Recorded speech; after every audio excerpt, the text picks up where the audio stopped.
So I'm a Afghanistan war veteran. What's happening in Afghanistan right now is really bothering me. It's been, I've lost a lot of sleep. I've been thinking about it. Something that for a lot of us veterans is something that does bother us because many of us actually did fall in love with some of the people there. We we don't want to see those people go through this shit. And there were there were numerous reasons why I personally think things went sideways there. First of all, people don't understand how many in Afghanistan think. In the United States, people are all about country. That's why you get people who freak out if you kneel during the national anthem. You get people if you desecrate the U.S. flag, they'll sometimes want to fight you or kill you. Because to us, symbols and country that's everything. But to people in Afghanistan, you got to understand that is a desert culture, a nomad type of culture where it's separated by tribes.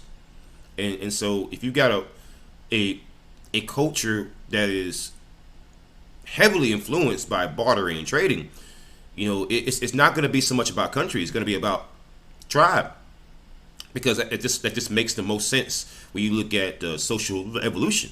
It's just something that is going to be ingrained into the people.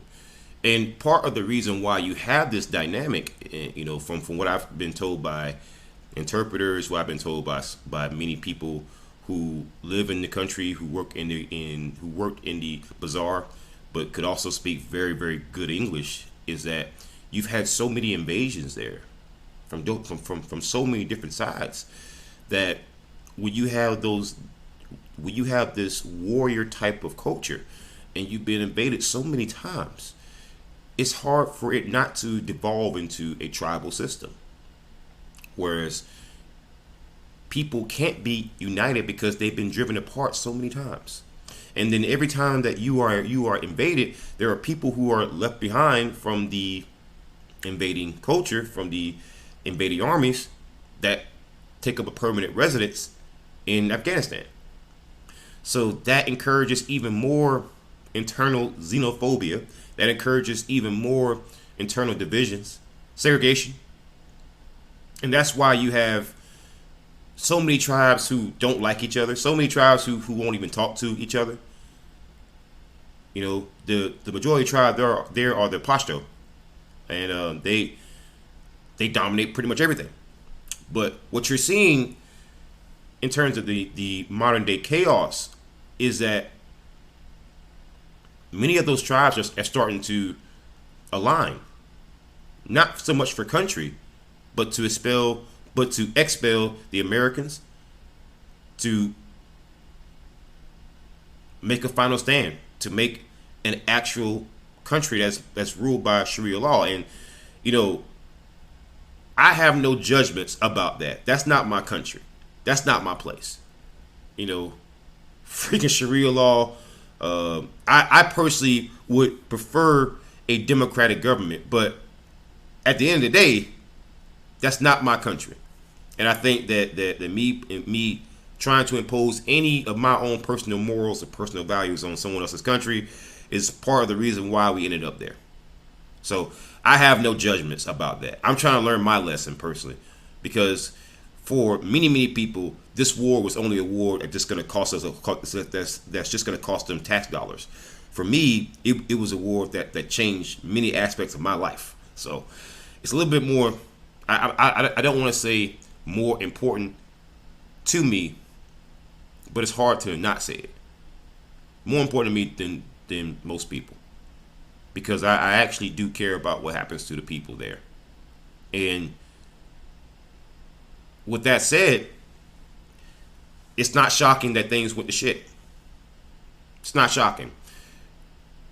There was no trust between the Afghan people and the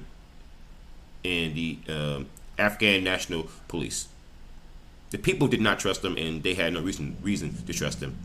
I'll give you a prime example of a reason why in a second. But the ANP, or Afghan National Police, and I'm going to get to the actual army in a second, the Afghan National Army. But the police, They behave in many ways like the freaking Taliban. They behave just like them. In fact, there were members of the Taliban who were caught in AMP uniforms, and they would extort money from shopkeepers.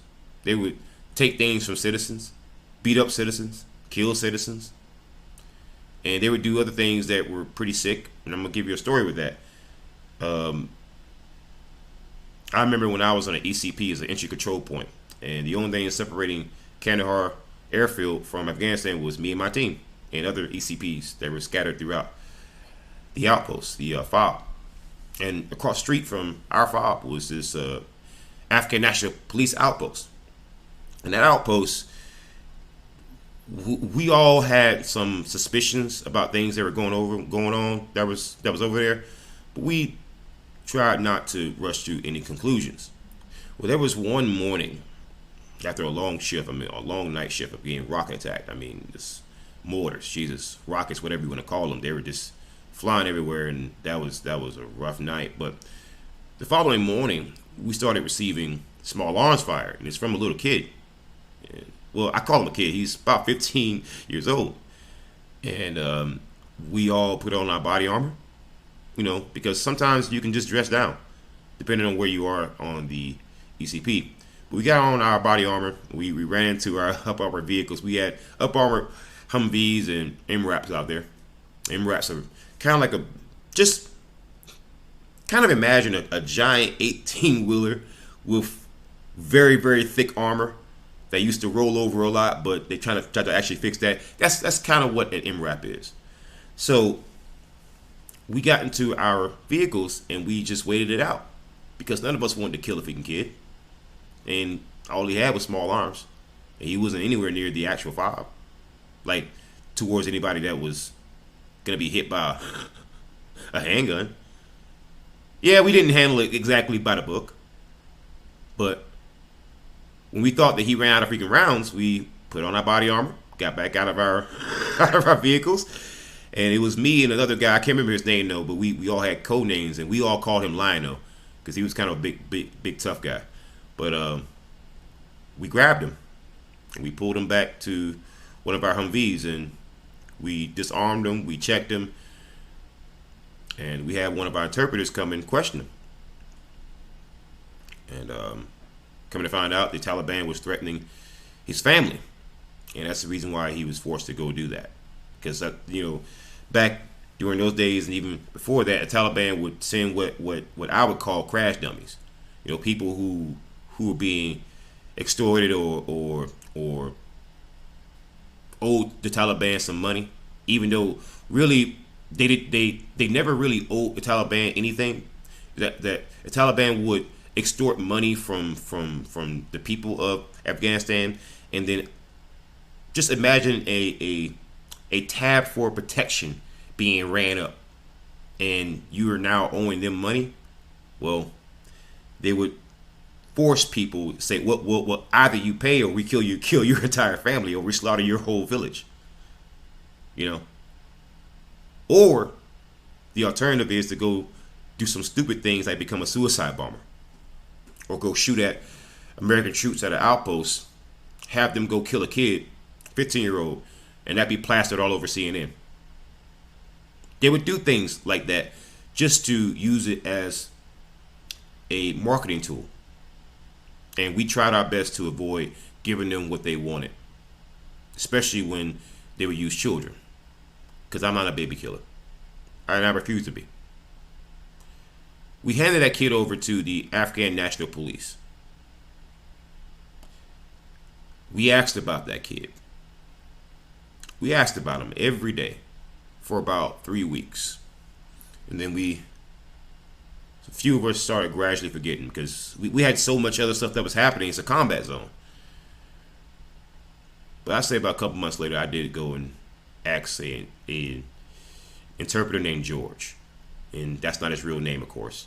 But I said, hey, can you go ask, go over to the AMP place and go ask the guys, what happened to that kid? And George pulls me aside. He said, have you ever heard of the Bachabazi? And I said no.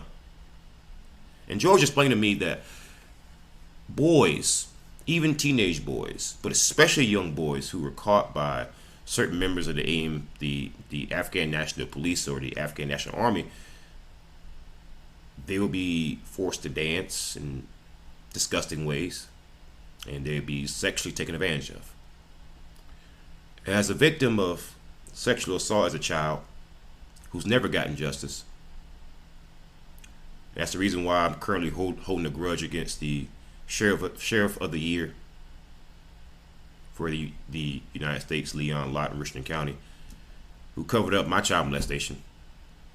But as a victim of child molestation myself, knowing that I handed over a kid to child molesters, even if I had no idea, that doesn't absolve what I did. And I live with that, because we haven't heard from that kid ever since. No one knows. I asked till the day that we left. I asked till the day we left. Never got an answer.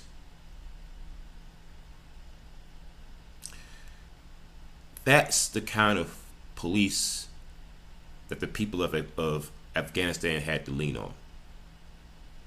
And we're wondering why the place collapsed. You talk to any veteran, man, they'll tell you it's not shocking. They will offer criticism about, well, they should fight for the country and we should have, did it differently. But nobody's gonna deny that there's a reason why the Afghan National Police and military collapsed. There's a reason why. It's because nobody wants to speak the obvious truth. Is that there's ample evidence to show that there was really no difference between the Taliban and the Afghan National Police. There was no difference between the Taliban and the Afghan National Army. They did the same things, except one side was CIA backed and U.S. taxpayer funded. Don't you find that strange? How we accuse some countries of doing one thing, and yet, if they happen to be Israel, it's okay. We accuse one country of doing one thing, but they happen to be Germany, and it's okay. We accuse one country of one thing, xenophobia, but we still do business with China, who's known to be whose government is known to be xenophobic. Basically, we choose our devils. It's much of the same way as how we vote in this country. We always choose the lesser of two two evils, and then we give them the keys to the kingdom. It's no different than how we do it here in regular life. And if you want to know why there's so many Afghan war veterans in particular who walk around with this sense of disgust towards some members of the general public, or become so staunchly anti-war, or become so adamant about holding government accountable, you just heard the reason why. You funded that kind of fuckery. You funded that kind of corruption. They were garbage. The people that we left to defend that country were garbage, and this is why so many of us who were over there, man, like, I'm not gonna lie to you. When I first saw people hanging off the side of, freaking C-130, man, or like aircraft, I don't know what I was thinking. Like, I stood up and I was going for the door as if, like, as soon as I open the door, Afghanistan's gonna be on the other fucking side. I mean, that's how attached, like, some of us are, man. And imagine for a second some of the trouble that some of us have had with that conflict is that we've known we've always known it was gonna go to shit. This is why you have so many Afghanistan war veterans, in particular, not so much Operation Iraqi Freedom, but Enduring Freedom. This is why you had so many guys who just become so anti-government, because we've seen firsthand what the government does.